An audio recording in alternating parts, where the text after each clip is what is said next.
नमस्कार साथियों, अक्षय यादव नाम है मेरा और आप लोग देखना शुरू कर चुके हैं एक्टिव न्यूज़ पॉइंट। साथियों, जो आईएएस पीसीएस की निःशुल्क कोचिंग के लिए उत्तर प्रदेश में प्रारंभिक परीक्षा कराया जाता है, उसके अंतर्गत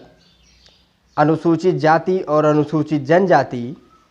और पिछड़े वर्ग को निःशुल्क कोचिंग देने की सुविधा थी। उसको उत्तर प्रदेश सरकार ने,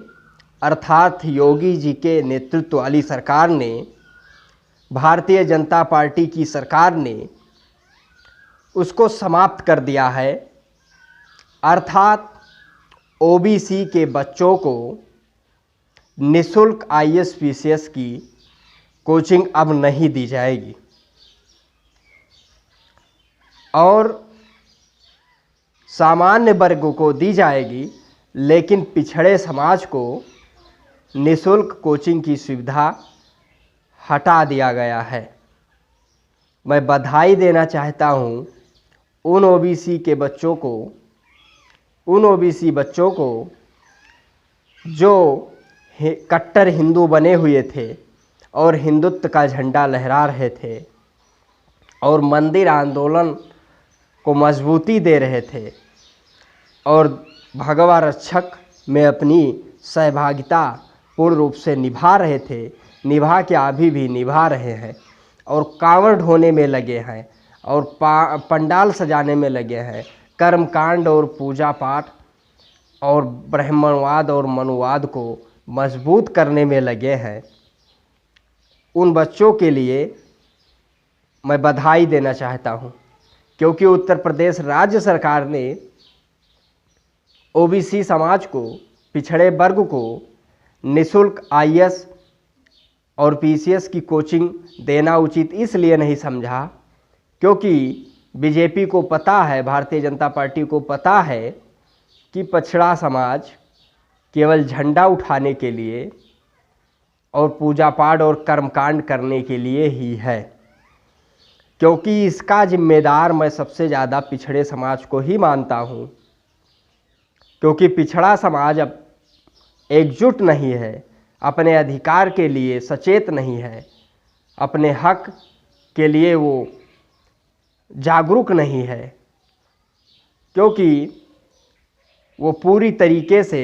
ब्राह्मणवाद और मनुवाद को मजबूत करने में लगा हुआ है और जातियों में बटा हुआ है। और जातिवाद इतनी चरम सीमा पर है कि हर समाज में हर जाति का व्यक्ति अपने जाति का नेता चाहता है। साथियों, आप लोगों को मैं बताना चाहता हूँ कि जिस तरीके से पिछड़े और दलितों और अल्पसंख्यकों के अधिकारों का हनन किया जा रहा है,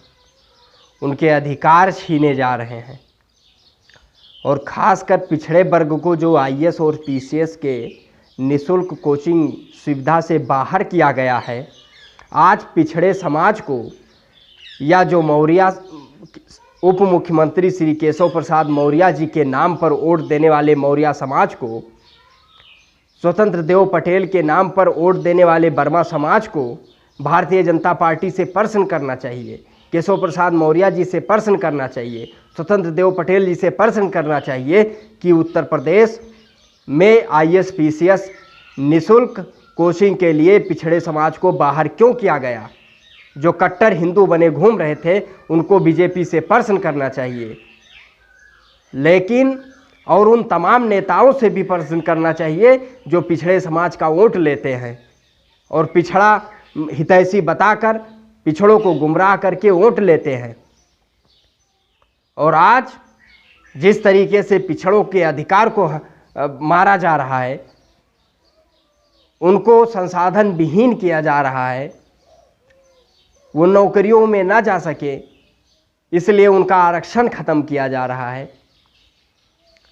तो इस पे विचार करने की ज़रूरत है। और केवल पिछड़े समाज के ही साथ ऐसा नहीं हो रहा है, पूरे बहुजन समाज के साथ ऐसा हो रहा है। क्योंकि जिस तरीके से सर्वोच्च न्यायालय लगातार आरक्षण के खिलाफ फैसला दे रही है, इससे साफ जाहिर होता है कि आरक्षण का लाभ लेकर, कॉलेजियम सिस्टम का लाभ लेकर मनोपालिका में बैठे सवर्ण जज आरक्षण के खिलाफ फैसला दे रहे हैं। चाहे आदिवासियों को,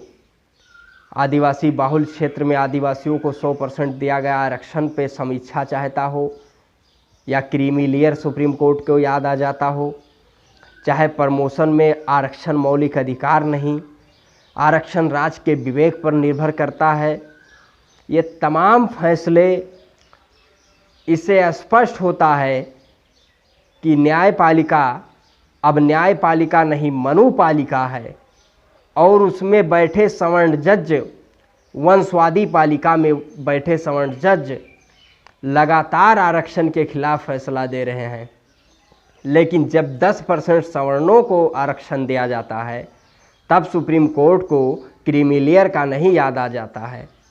लेकिन जब आदिवासियों, पिछड़ों और दलितों को आरक्षण की बात आती है, तो सुप्रीम कोर्ट क्रीमी लेयर की बात करता है।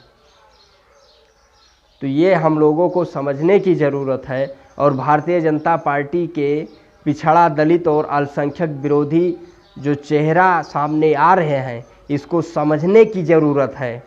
और मौर्य समाज, जो केशव प्रसाद मौर्य के नाम पर वोट करता है बीजेपी को,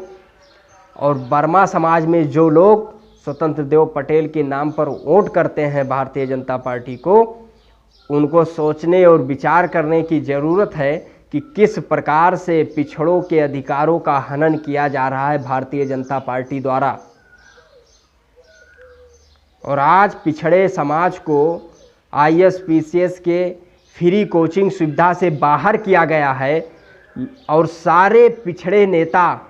या पिछड़ों के नाम पर वोट लेने वाले नेता मौन धारण कर लिए हैं। इस चीज़ को समझने की ज़रूरत है। जय हिंद, जय